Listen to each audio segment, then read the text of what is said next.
Hey, friends, I have a treat for you today. I got to sit down with the magnificent Sarah Pinborough to talk about her new book, Insomnia, which released today in the US. I read an arc of it, and it is bonkers awesome. It is a great book. If you love her work, especially if you loved Behind Her Eyes, you will adore this book. You'll also love this book if you read They Say a Girl Died Here Once, which is still available from Earthling. I don't know why it's still there, because that's a great read too. Sarah Pinborough just knocks it out of the park. What a consistently awesome author. You sit down and you start to read it, and you know you're in trouble. You're just like, I don't know where the danger is coming from or how this is going to turn out, but I know I'm going to love the ride, and at some point I'm going to be just going like WTF and slapping my forehead and just cheering it on every step of the way. It's a thrill ride. It's a great book. All of her books, but in particular Insomnia. So I chatted with her about her Netflix show for Behind Her Eyes, for the possibility of a Netflix show on Insomnia, and all the other great stuff that you'd expect from a fantastic writer. So I hope you enjoy it. I hope you get some Sarah Pinborough books, and just enjoy this book life. I've tried to make the case that she needs a fine limited edition of this book. So hopefully, Brian James Freeman, you're paying attention and you're out there and you can pick this one up because it's a must. I also begged her to do a trade edition of They Say a Girl Died Here Once. I don't know if that's going to happen, but it should, because it's a great book that needs a wider release. But you could still get it from Earthling, so maybe stop over there after you watch this interview. But watch the interview, enjoy it. I love talking to these authors, and she's incredible. So enjoy. Hang on. Hiya, how are you? Hello, good to see you. Here's the state of me. I got my timings all wrong, and then I was like, hang on, wait, that's now. Yeah. Oh, yeah. It's kind of crazy because I set these up and then I send the invite out and it goes out. And then usually I'm so bad, I don't do any follow-up with the person. And I'm like, well they'll be there. Since Google invented the snooze thing, is pretty good, because I put it in my diary and then I snooze the link until the 8 o'clock of the morning of the day. But our clocks have changed since then. So when I wrote it in my diary, I put it for like an hour later, and then I suddenly thought, let me just check those times. And I was like, okay, well, we're just going to have to go natural with the face. Oh God. I appreciate you taking the time. That's all right. Thank you. I also went natural with my face, my hair. Hey, that's like, I understand the curls. I understand. Yeah, it's like I'm in that funny spot where my hair is drying, and then it just decides it can either be like a happy day for me or a Pennywise day. So, which is also a good day. Yeah. It's like if you leave the house and it's drying, you spend the whole time going, how does it actually look right now? Where are we? Yes. Where are we in the day? And the benefit is that I'm not around reflective surfaces a lot, so it's like, this is for everybody else. It's up to them. What are they? So, happy release day. Thank you. I just finished not long ago. I decided to book this interview and read the book and do all this while I'm also buying a house and then taking the family on vacation. So, yeah, so I decided to do it all. But oh my God, what a great book! Thank God, because this would have been really awkward if you'd gone, yes. You know what? I just finished it. And it's not good. Oh my gosh. I did that one time. I got an advanced review copy from a publisher, and I didn't really care for the book, and I left an honest review. But yeah, it's an awkward feeling. But the reason why I had every confidence in this book is because I had read They Say a Girl Died Here Once and Behind Her Eyes, and even there's a short, it's a novella in Hark the Herald Angels Scream. The Hangman's Bride. Yeah. So you had an array of Pinborough already.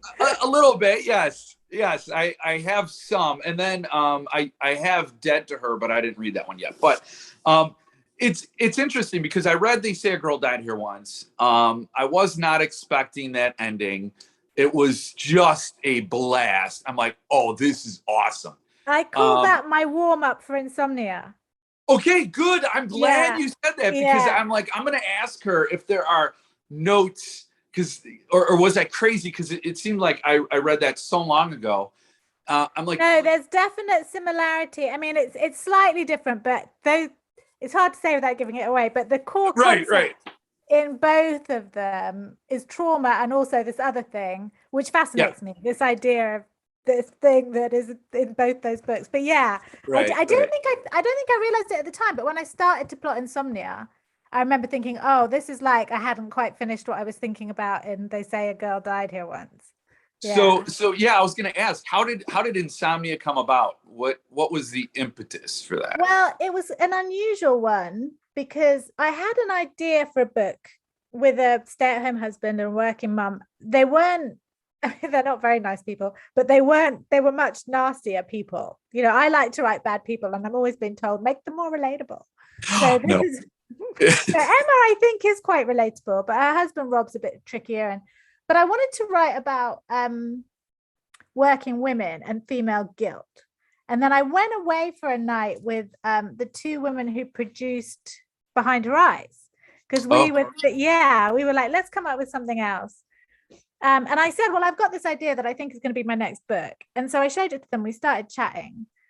And one of them is a working mom with two kids. Another one is a single mom with one kid. I don't have any kids. And we were just talking about the expectations on women that are different to men. Like Jess said, if she missed a parents' evening, this was the worst thing ever, or a school play. Whereas if she was a dad with a high-powered job, that would be expected. People would be okay with that. They might be a bit yep. disappointed. So I kind of wanted to play with that. And I also wanted to play with these ideas of how women seem to have a time limit that men don't have. I mean, I turned 50 last week. So it's that kind of like, I'm Well, in happy business now, it birthday. doesn't matter.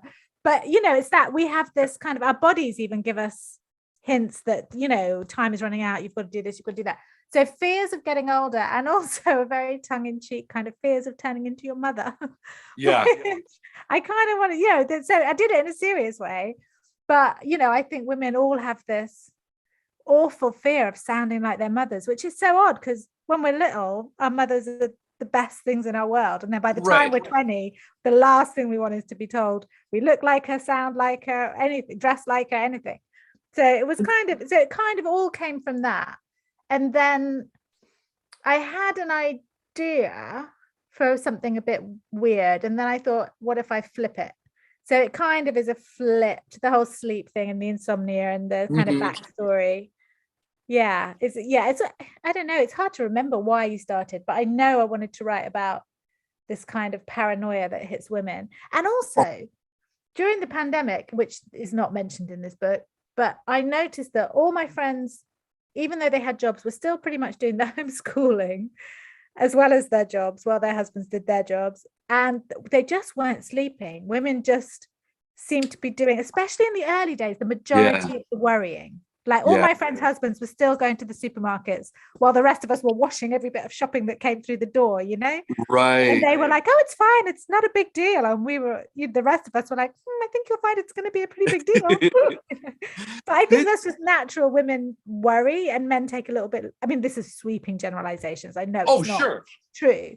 But I think men take a little longer to catch up with the worry than women. Well, men often do crazy things with ladders that involve like home maintenance. So grabbing wires and you're not an electrician. Yeah, it's that confidence of it's going to be fine. I know what I'm doing, drilling into this wall. right. That's why there are so many assisted living facilities full of women and the men are, you know, gone. But you know, when you mentioned about it clicked for me about women turning into their mothers, that then the Chloe piece clicked for me too in the book. So but yeah, it's interesting because it's not overt, it's not, but it's there. And it's interesting how when that's the thing, I don't want to ruin anything, and because the paranoia needs to work for this book. And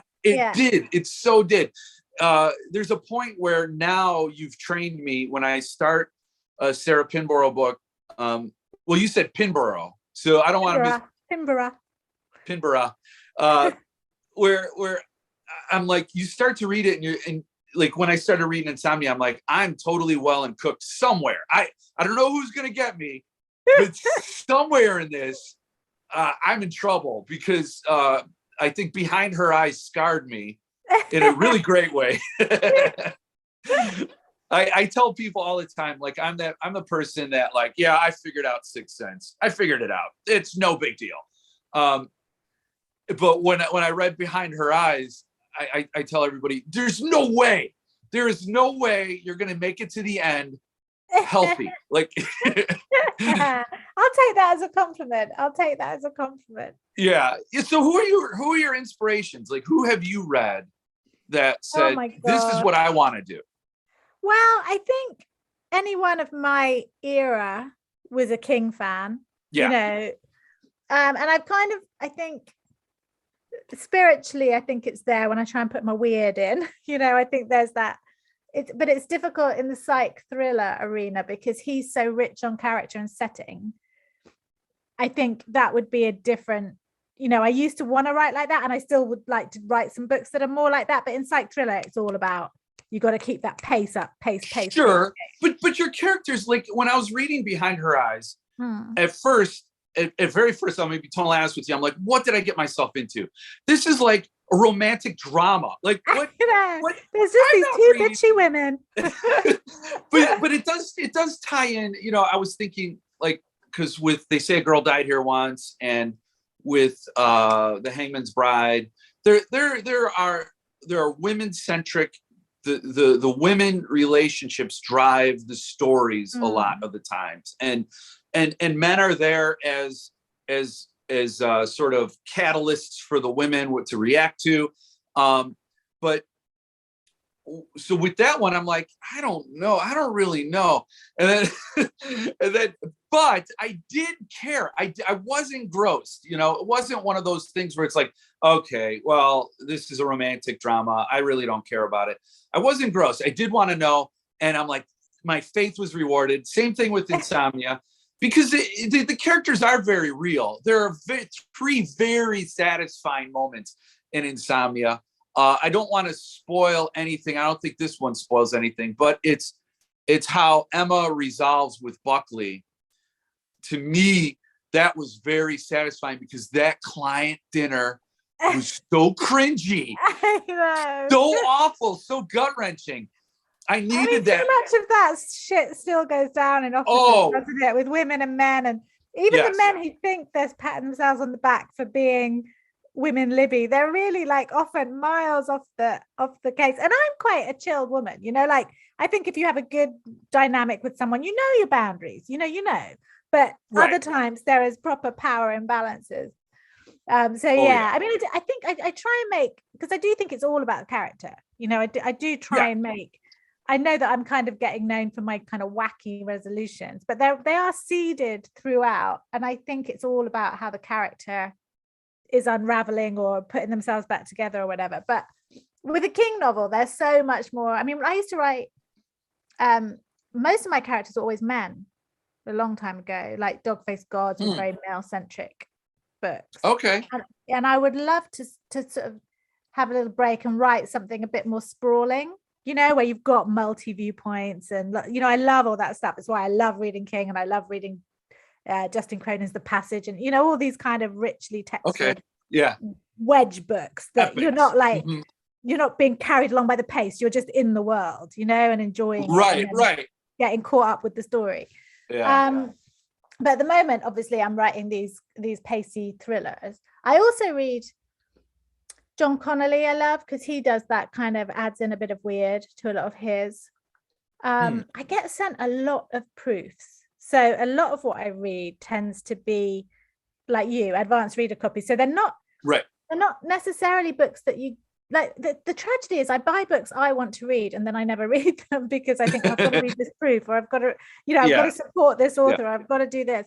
And I'm trying to now factor in more time for actually read more widely, and because I give all my proof copies. Well, I used to my mom, and she said to me, God, everybody, all the books in the world are now these psychological thrillers. And I'm like, no, they're just the ones that I get sent.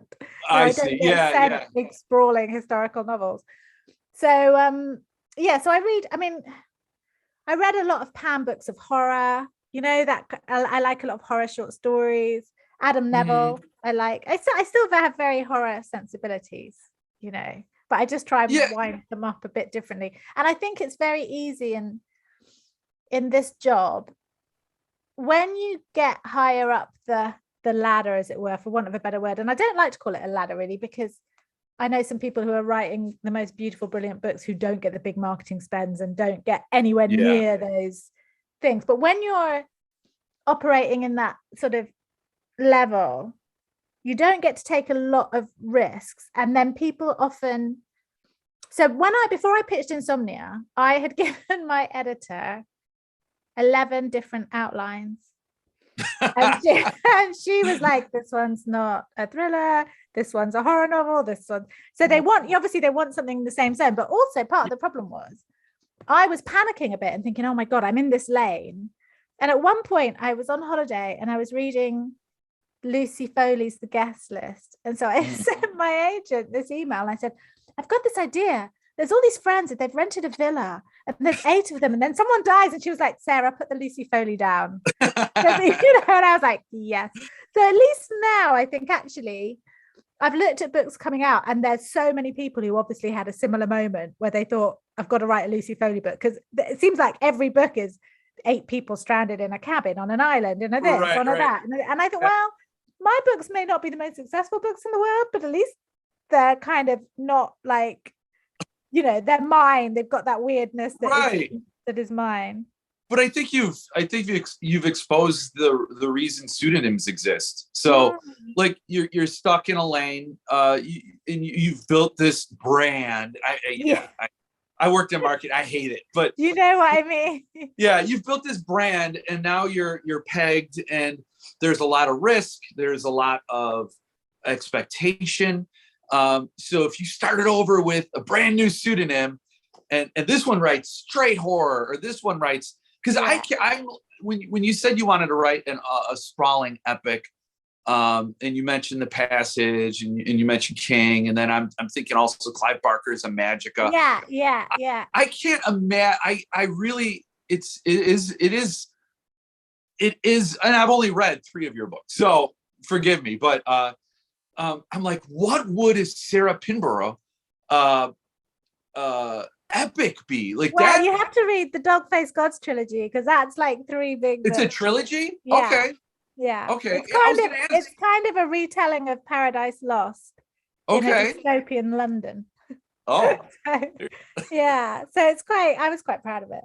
But it is weird. And I did, over the pandemic, I had a moment, I think it was when Behind Her Eyes had come out, and I would obviously been through this panicking about what to write, and it really worried me. I was like, oh my God, am I going to come up with the right idea?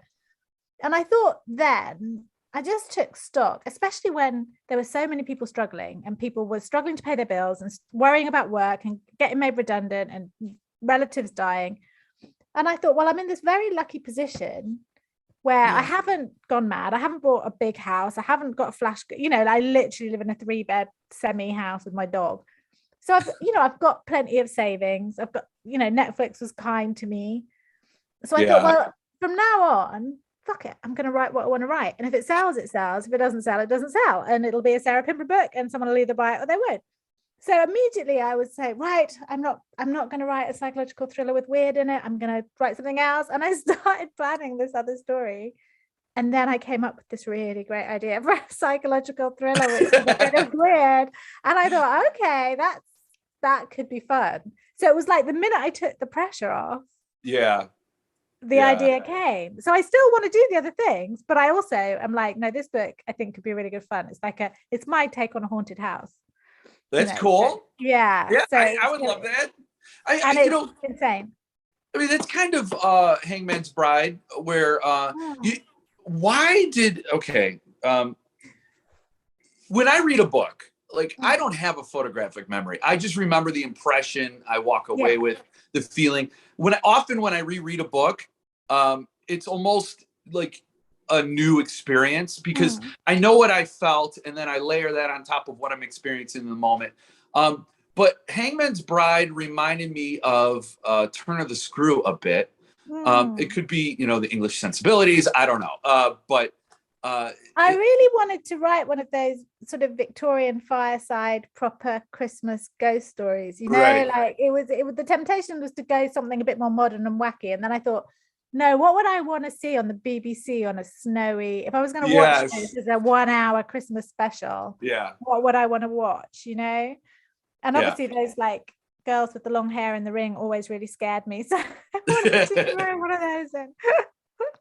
Yeah, and that when I was reading this, when I was reading Insomnia, I kept thinking of, I don't know if you know of Centipede Press, but they did an Oh, they did an illustrated deluxe edition of Shirley Jackson's Haunting of Hill House, and there's oh an my God. illustration in that would totally would fit Will's drawings, and it kept creeping me the hell out. I'm like, wow, that that would be a perfect illustrated edition. How did you come to publish with Earthling? That seems like, Well, obviously from my horror days, I've yeah. known Paul Miller for a long time. Oh, And really? he very nearly published my novella, The Language of Dying, but he didn't. So I sold it to PS Publishing. Yeah, I've known him I gotta hunt for, it down now. oh, it's probably, people say it's my best book. It's a Oh, bit really? dark. Yeah, it's kind of quite sad and dark, and yeah. What's your? But Oh, go ahead. No, I don't want but to. yeah, so I've known him. I'm trying to think when I first met him. I can't remember.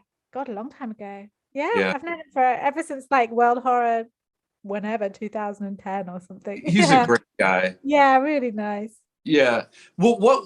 So you have a little disdain for the fans' choice of your favorite book. No, What's? I mean, it was a very cathartic book because I'd written it after my father-in-law. I wasn't married at the time, but he came to stay with me while he was dying. So it's all about the process. It's like the last week of one man's life, and the family gather, and it's a little bit magical realism. But Okay. yeah, I mean, it's not one you pick up for the laughs. Well, so what is your favorite book of yours? I'm sure it's the Oh, latest one, because that's the one that's got to sell, right? yeah, Insomnia is my most favorite book. No, Insomnia.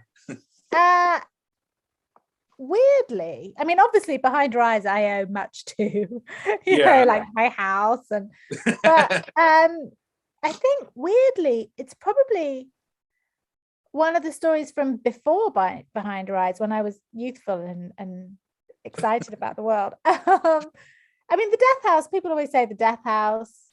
I am fond of the Death House. Probably either my fairy tales, Poison, Charm and Beauty.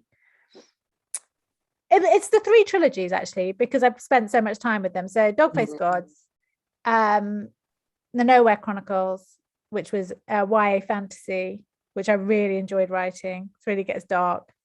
And then, yeah, the fairy tales. I think those 3 probably my favorite. It's been a lot of books. I'm old now. Well, I feel like I feel like there's much I have to hunt out now. I also have your signatures in books that you didn't author, like Cujo from PS and The Last House on Needless Street. Yeah. Which I haven't read. Oh, it's great. It's great. Is it? Yeah. Well, yeah, you signed it and wrote the introduction, so yeah, I assume. Yeah. Yeah. Can you imagine if can you do the introduction? Yeah, this book is shit. Yeah, love this Sarah. book's a big whatever for me. But no, I've been a fan of Kat's work since oh God, now the first one, the name of it's gone out of my head, but she wrote 2 very gothic horror novels that were published in the UK and in America, actually, but they were published really badly. And I remember reading them and thinking, yeah, this she's gonna get big, eventually she'll get the better publisher and it'll, really take off. So yeah, she's a really good, she's and Sundial, the new one, is very good as well. Yeah, I have both of those. The Last House, because I collect Levidian stuff, and that was a buzzy book. And for me, when it's buzzy, And when the marketing language is very vague, I don't, those are like two red flags for me. It's weird. Like buzzy stuff I'll run from, even though I often end up liking it, like Bird Oh, Box. it's like when people say, "Oh, you've got to watch this TV show, you're going to love it," and I'm like, "Oh, if you don't know what I'm going to love," and then eventually I watch it, and I'm like, "Oh yeah, I do love it," because I know. so does the rest of the world. So obviously, I'm going to. Yeah, like for me, You by Carolyn Katniss. Kepnes. Uh, it was buzzy, and I read it, and it was okay. I wasn't taken from. See, I haven't read the books, but I do watch the show. I didn't see the show, and that's the thing. How do you feel about Behind Her Eyes, the show? Oh, I love it. I thought you it was owe great. much, but because I don't like to mix it, the media. I usually. I find that I can't think of those characters without seeing those actors now. Yeah. Which is odd, you know, because they were my people. Like I forget that in the book Louise was a chubby blonde. Right. You know, like, and on the TV she wasn't. But no, I was really happy with that. I mean, I'm working with them on Insomnia adaptation. Yeah, I could see why. Because and not to spoil anything, but when I got to that epilogue, I'm like, this is awesome. This is so good. And it took me well, I have what happens after. I have it all planned out. Oh like my God. So I was going to write it as my next book. And then I thought, oh, am I limiting my audience? So I've kind of parked it for now. But I think if we sell this to Netflix, we'll probably try and sell that. They'll be clamoring for it. It was some dark humor, but I loved it. It was just a little nod and a wink. Like, what could possibly go wrong? Yeah, and then I had to do some fiction forensics in my head to kind of repackage. Wait, who? Oh!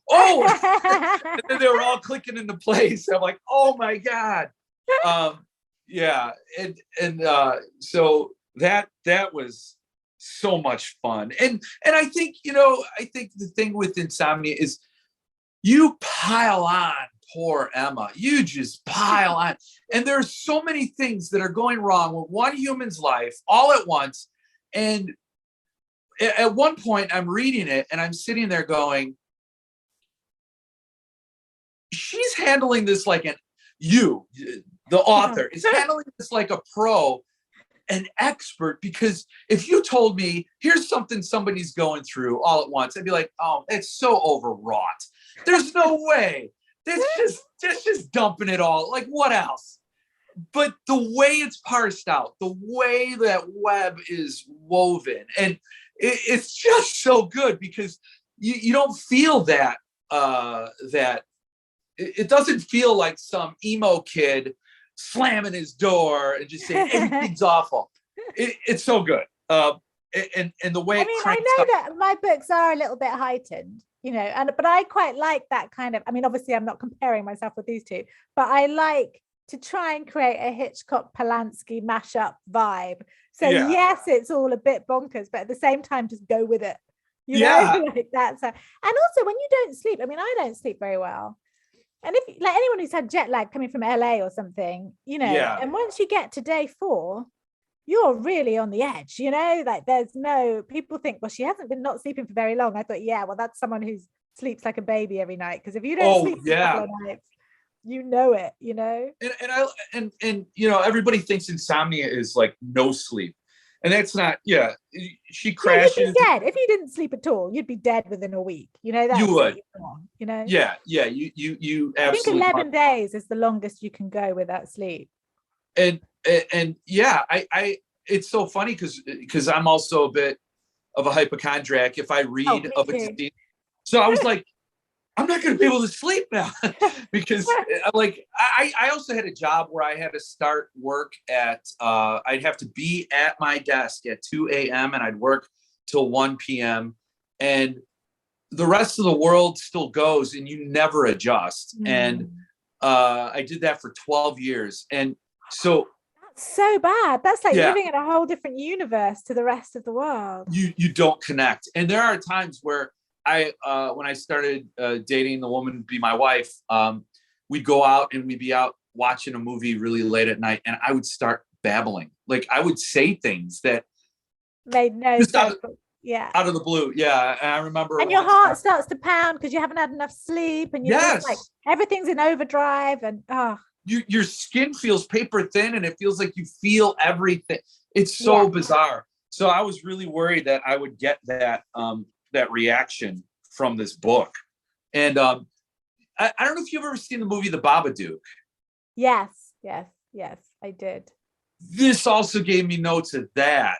I think it's because of the child and the drawings and the, like the mom and But yeah, it's like I think you totally struck a nerve there because one night my wife and I had a night where we didn't have, it was like our first night without kids. And there's this movie I wanted to see, a horror movie. And she's like, why don't we just watch that? And it was The Babadook. And it's about a parent just getting stretched way too thin. And she becomes a danger to her child. I'm like, this is not a night off. This is the worst thing we could have possibly watched. But notes of that tension, that am I a danger to my child? Oh, I think it's fun to play with because we get so used to reading books. Like the world is very, very smart with thrillers now. Ever since Gone Girl, Girl on a Train, we've all learned the unreliable. All these characters are hiding something. We know the tropes much more now than we did like 8 years ago. Right. So I think what was fun to play with was that she's not just an unreliable narrator. She's unreliable to herself. She doesn't even know what she's like. Is it me? I don't know what's going on, Right. So I think it's, because you can be so much more honest. Because I just hate books that lie to the reader. Like even Behind Her Eyes, you go back to the beginning, it's all there. You read it, it makes perfect sense. So I don't ever want to write a book where you have to hide things from the reader. I think it should be there in plain sight. You've just pointed them to look in a slightly different direction, and that's the key. The evidence has to be there. And if they go back on a reread, it should pan out. Totally. So did you do a lot of research before doing this book? Like, did you? I didn't avoid research. Well, luckily my best friend Baria is in fact a lawyer. So she was there because I find the hardest bit with writing is not the story, it's the lives, like I don't have kids, I don't have a husband, I don't have a job. So it becomes like, what is the day? I was a teacher for a few years and I ran a nightclub and I've done bits and pieces, but a long time ago, not in a contemporary space. So those kind of things I find hard to write. I find children hard to write. I always have to make them less perfect, because when I wrote Adam at first in Behind Her Eyes, the first draft, my editor was like, no child is like this.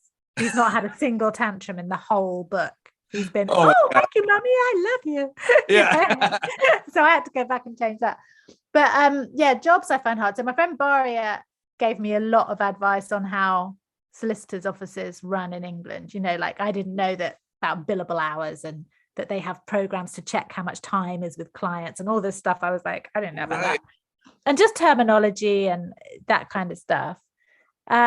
Sleep, obviously, it doesn't take a lot though for Insomnia to research. It's quite clear the daily, you kind of psychosis by day 4, hallucinations, falling asleep. It's really interesting to sort of look at. So there was a bit of research, but not as much as it could have been. I try to avoid subject matter. When I was writing The Dog-Faced Gods, the second book of that, it opens with 3 terrorist attacks in London going off at different tube stations.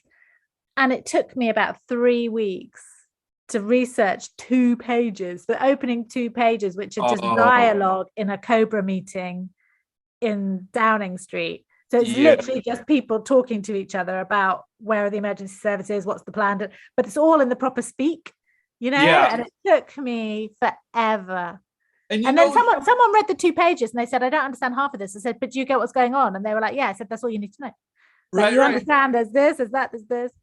And I was going to say, like, you're doing that research, you're getting it right.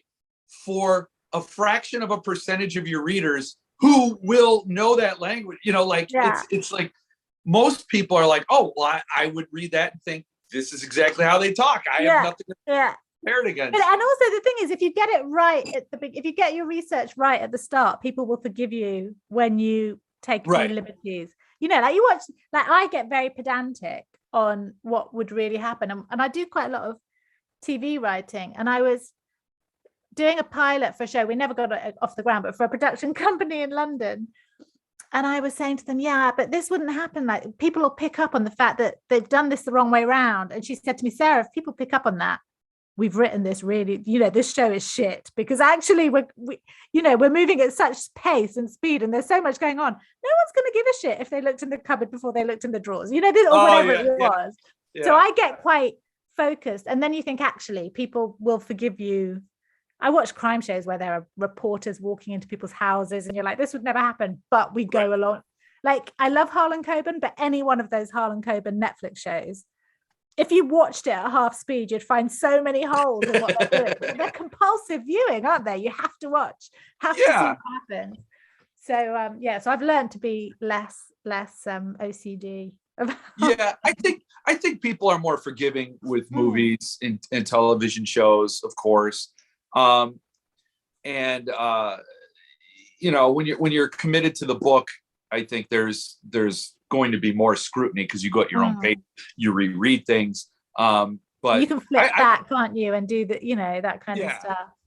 I mean, I watched the show The Following with Kevin Bacon. Oh my God, I watched that years ago. It was so the first series.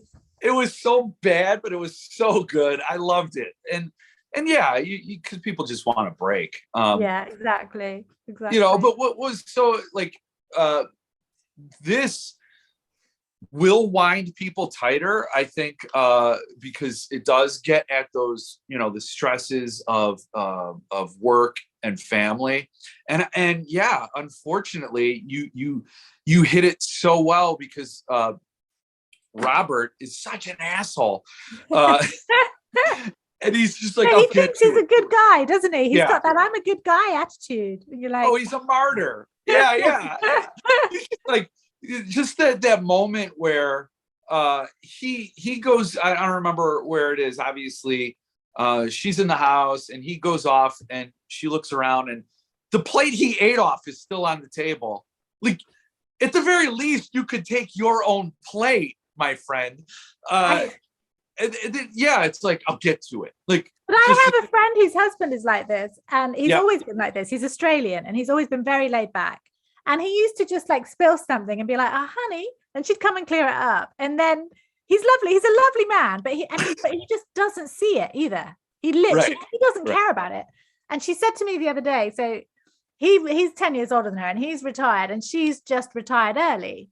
And I said, "Oh, great." She goes, "I get so annoyed with him though, because like, why can't he just clean up?" I said, "Adrienne, he's never done it. He's never going to do it. Pay a cleaner rather than have the arguments. Pay someone to come in and do it, because you're after 20 years, you're not going to change him now. You're either going to pay the cleaner, or you're going to pay the marriage therapist, or you're going to pay the divorce lawyer. Those are your options at this point, because you're right. There's one thing about just being laid back, but when you're going toe to toe with somebody over a shared workload, there's no room for laid back anymore. But I like how, again, I'm so afraid of spoiling anything, but I do like how Robert and Emma resolve. I like that. That made me happy. And there was one other moment, but I don't want to ruin it. But I can't. But just three moments in the book where I'm like, yes, like, one very obvious scene. I mean, but again, I don't want to ruin it. But I think when I got to the end and I thought, oh, they say a girl died here once. Is there a plan for a trade release of that book? No, wow. There's never been a trade. I think, no, Just never been one. So It should.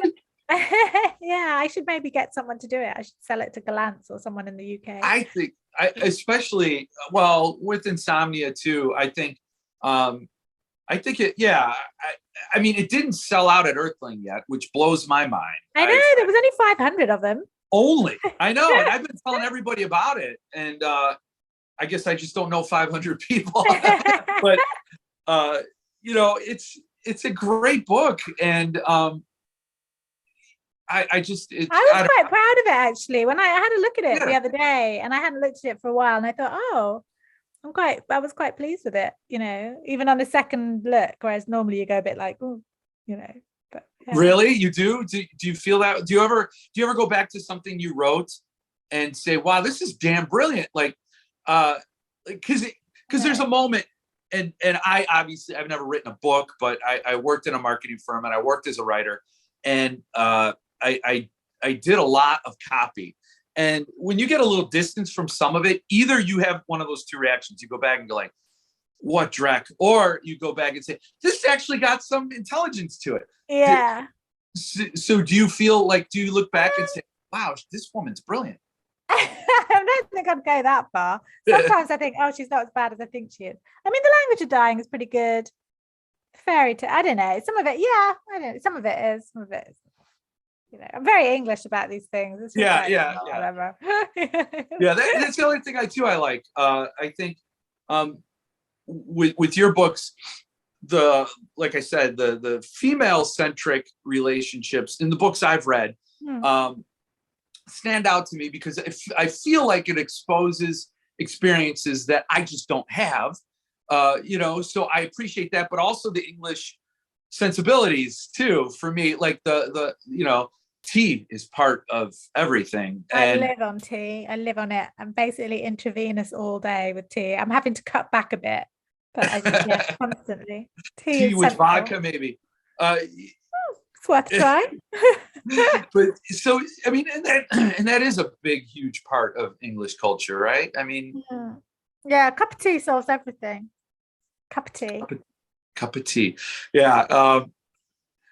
So I also read this author Patrick McCabe, and he always says cuppa. Is that what cuppa? Cuppa. CUPPA. Yeah. Yeah. Should we have a cuppa? Is that tea? Yeah, like it's an abbreviation of cup of tea. Okay. Cuppa. Yeah, people don't say it about coffee. They only say it about tea. It's a very old-fashioned kind of thing that is still and northern. It's quite northern English. It just strikes. Am I wrong to think that like two English people can hate each other to death, but then they'll have tea? Like then it's like, but we always have to have time for that, and there are standards to uphold. Yeah, you're always polite. English people are trying to be polite. Less so these days. I think we've got more Brexity. Oh, I see. Yeah. Yeah, I think it's I love a cup of tea.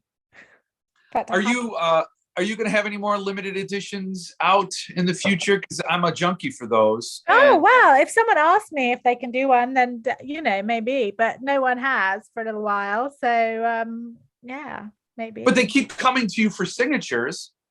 Yeah, they asked me to do the introductions. They don't ask me to do mine. Yeah, it's I think Insomnia would be a mighty fine limited edition. Yeah, but we shall see.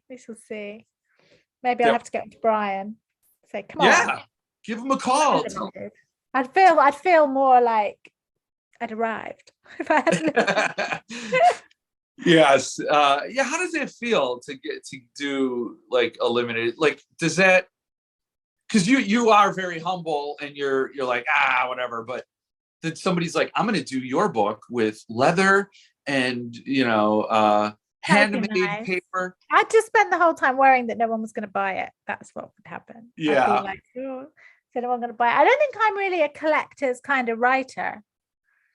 I would disagree with that. I think I would say for me, any book that gives me that much enjoyment, I'd want to read again, and I'd want to preserve. And There's a publisher out there, Suntup, who's done a lot of really great classic works like Rosemary's Baby, Haunting of Hill House, some a Stephen King book, and then he just recently did Blake Crouch, who really?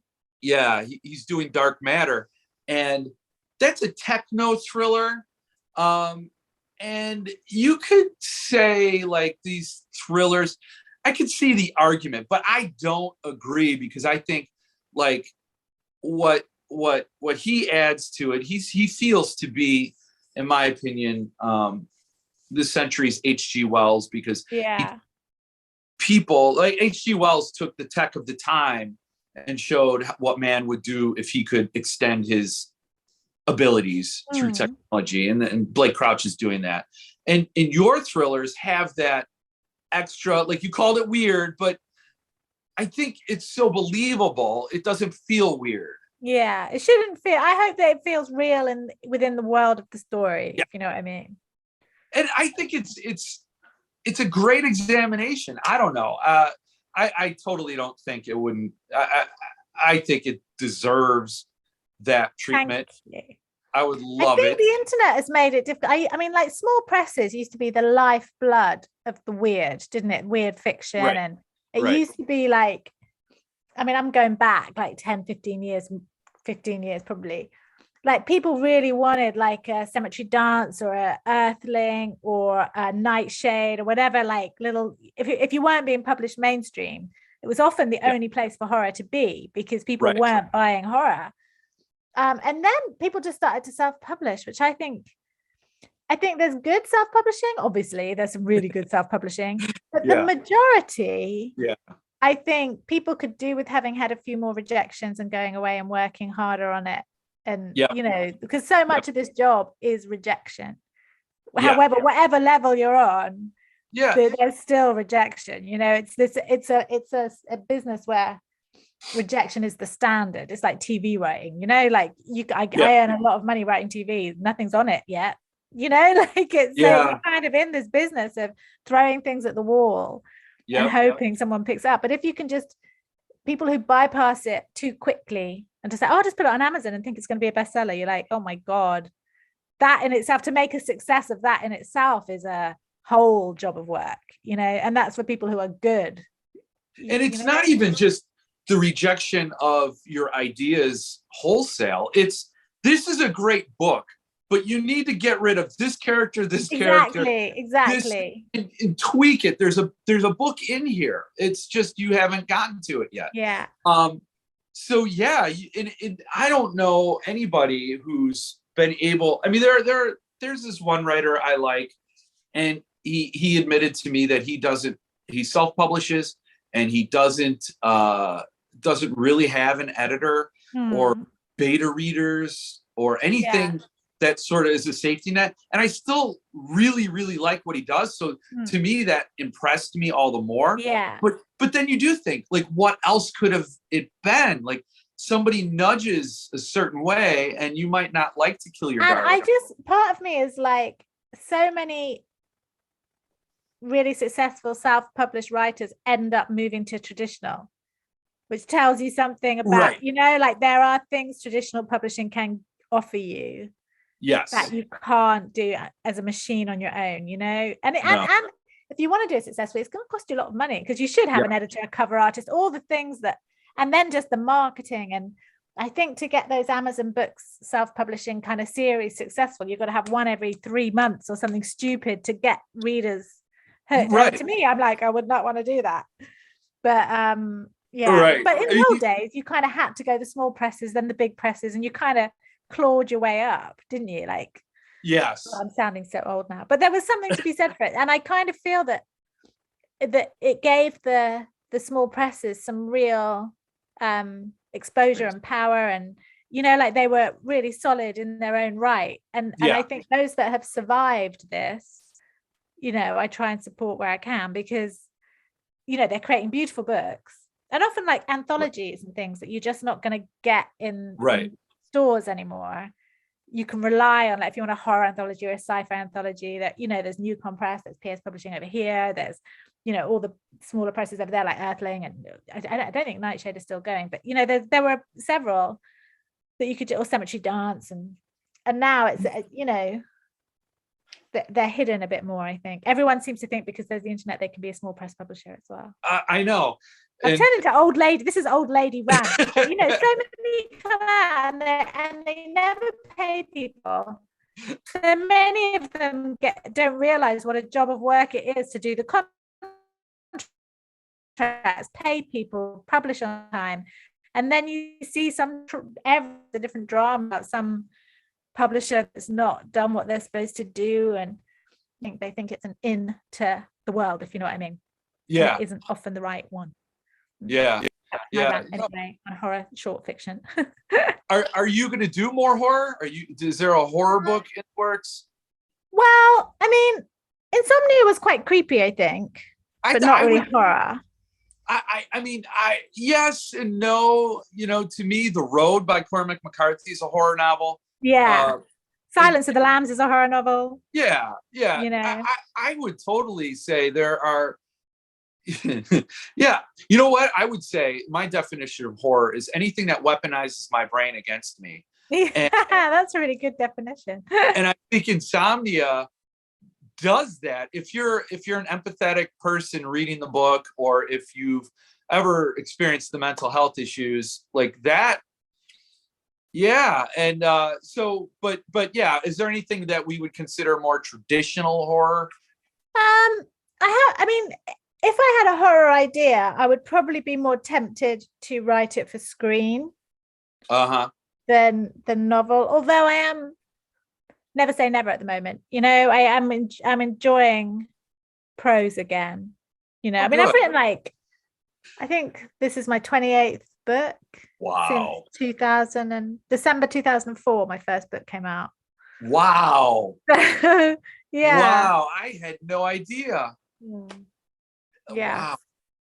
So I did and because I've been doing more screen stuff, I can't, it takes a lot of time, constantly in rounds of Zooms and meetings and yeah. And so it was easy to push prose to one side, but I'm really excited to write the next book. I'm falling a bit in love with prose again.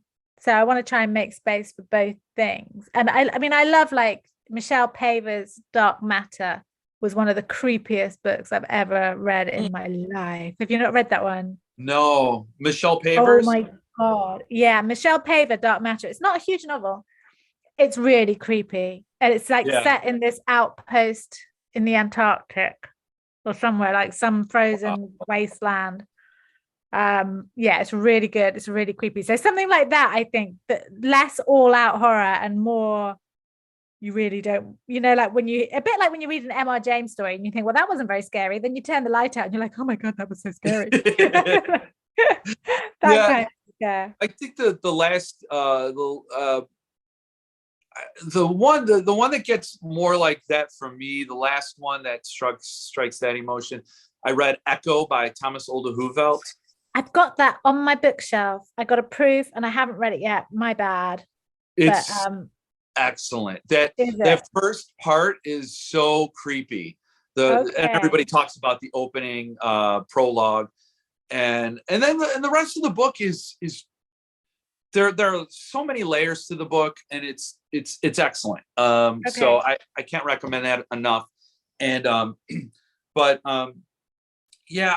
mean, again, with Insomnia, it creeped me out with not knowing what Emma was up to, and then getting those reflections back in Will's drawings. Was it her? That is so creepy, especially because nighttime is a very different time. It is. Oh, I always say this: if you don't sleep, the nighttime is a whole different landscape. You wake up at 2 a.m. All your worst thoughts come for you. Everything, don't they? Even sitting there. It's like when you lay down and you're a corpse. I've never been a corpse, but your blood pools. Yeah. I think that's what happens to our thoughts. All that sticky tar, the worst It's thought. all the worst bits, what we've done wrong, what we haven't done. Time is running out. This, that. Oh, I hate myself. I didn't exercise today. Oh, I hate myself this. Oh, I hate myself that. What does it matter? I'm going to be dead soon. All this shit that, and you think I might as well got up and watched a movie and had a cup of tea, than just laying here worrying about all this stuff that I can do nothing what's about. interesting is I think that is also, and I'm not a scientist, I'm not a psychologist, I'm not studying this, but it does seem to be something women go through a lot more than men, that waking up in the middle of the night. When I talk to my wife, sometimes she's like, I just woke up and I'm thinking about the house, the kids, this. And I'm like, I slept all through that, and, and we talked through it, and I don't like that she would go through that. And I don't like that she feels it's on her, for sure. But it plagues, it seems, at least it would be so nice to be like, I mean, I've got friends that just fall asleep and they're asleep all night and they don't remember their dreams and all this stuff. And I love dreaming, but part of me is like, it must be quite nice to just wake up refreshed every day and like Severance, new day, new start. Right. No, it's I always think, as bad as the night gets, if I could just make it to morning, like if I do have those worries or whatever, and or if it's quite a different world. And I worked through it when I had that job, and I've seen some of that worry, and it's bizarre, but I think this is a brilliant book. I love it, and I'm so glad I loved it. I did when I was looking at the copy, the marketing copy for this one. I don't know where I read it, but but somewhere said it's more of a thriller and like a little different than your other books. And I don't remember where I read that. Maybe it was in a Goodreads review or somewhere. Who knows where random. Yeah. So I was like, oh well,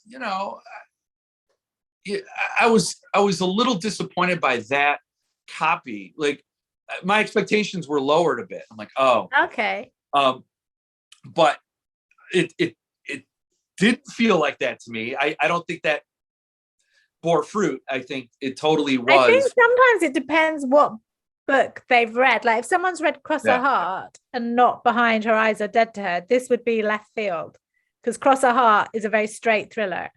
Okay. It's like, it's twisty, but there's nothing weird in it. It's very real world. So I think if someone had read that and then they pick up this, they'll be like, wait a second. Really? This is a bit different. So I do have Dead to Her on my shelf at home. So, well, it's in a box because I'm moving, but so that's set in America. It's set in America. Okay. Yeah, set in Savannah. No tea. Savannah. Yeah. So there is tea. It's just weird tea. That's like wrong. All right. Well, I'll read that one next. What's next for you? What's after Insomnia? Well, I'm starting this new crazy book that I don't really want to say too much about yet. Yeah. I'm adapting my book. That'll be my dog. Ted. Someone in a hoodie. He's not happy about this. Teddy, it's only Logan. My friend's kids just walked past. Ted. Yeah, our dog doesn't like anybody walking into their own home. Oh no, God no. That's like, it's no one goes anywhere without Ted's permission in this street. It's like, right. And sometimes it sounds really aggressive, and really he's going, hi, it's me, I'm in here, hi. And they're like, they can't see you, Ted. It's like right. So I'm adapting my novel The Death House for Compelling Pictures, who made the guy who made Bohemian Rhapsody. They've just done the movie. So I'm chatting with him again Friday. We're hoping to be filming that spring next year. So that's quite good. Obviously, I'm working on the limited series of Insomnia with Left Bank, who made Behind Her Eyes. I'm working on another couple of TV things that I can't talk about. But yeah, so I want to concentrate on this book, and then I'm not sure what will be next. Maybe something sprawling and epic. That would be awesome. I would love that. Sometimes, you see that big book on the shelf and you're like, I just got to read it because this author went somewhere, and where did they go? So just that whole promise of those pages is huge. I would love to see Insomnia. So I hope that gets done. So do I. It's taken me enough time to write it. Really? It took you a long time to adapt it or write the book? Well, no, it's just like, I was trying to do both at the same time to start with, and that did not work because obviously and then I was like, just let me write the book. So now we're kind of, we're just, it doesn't take very long. It's just all the tweaks and the notes and the bits and it's just that constant coming back. But I think we're pretty much there now.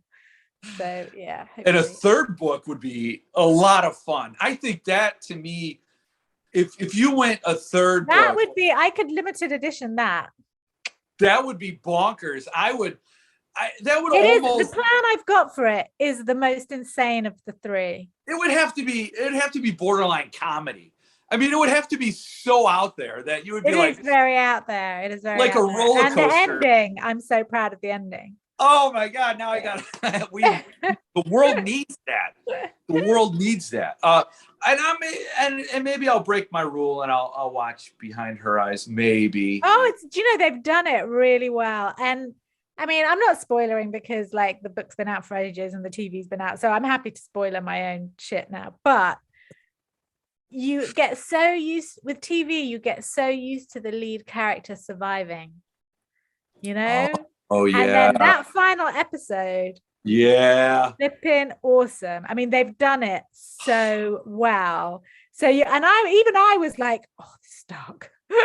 Really? Because it does, like you said, it starts like, oh, this is beautiful people living in a big house in London. It's gonna be she's sleeping with the boss. And then you're like, wait, what?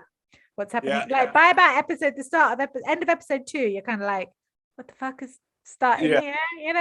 Yeah. So I think it's definitely, I think you'd really enjoy it. I got to see it then. I definitely have to see how they do that ending, even if you jump in halfway, because it's very true to the book. It's very true. Because you're right. When you upend the expectations, I was watching. I don't know if you've ever seen the original series, The Killing. And the Swedish one, Swedish, Danish, whichever, and well, it was set actually in the U.S. No, that was not the original series. No, are they doing that was the remake of the series? Oh, so are they doing a third one? Because I just saw an ad for The Killing, and it's a different woman. I don't know. I never watched the American one. I only watched the Swedish one. Okay, so I watched the American one, and one thing. So we have a female detective, and then she's partnered with she has a male partner, and the first few seasons, the first maybe 3, I don't know how many it went to. They added on a couple more. There was no sexual tension. There was no like. She was a woman doing a job and he was a man. He was a man doing a job. Yeah. And we just saw that, and they were flawed people. They had their issues. They weren't like, and it was all the way near the end of the thing. And I loved the show. And I sat there and I thought, they never sexualized that woman. They never made her be a prize to him and never made it where, and I'm like, wow. Like, it just sank in, and you realize how rare it is when you don't make it about some sort of other thing. They're just people doing their jobs like in the real world. Right. And I know people do have work relationships, but in the main, it's people just get on with their jobs. Right.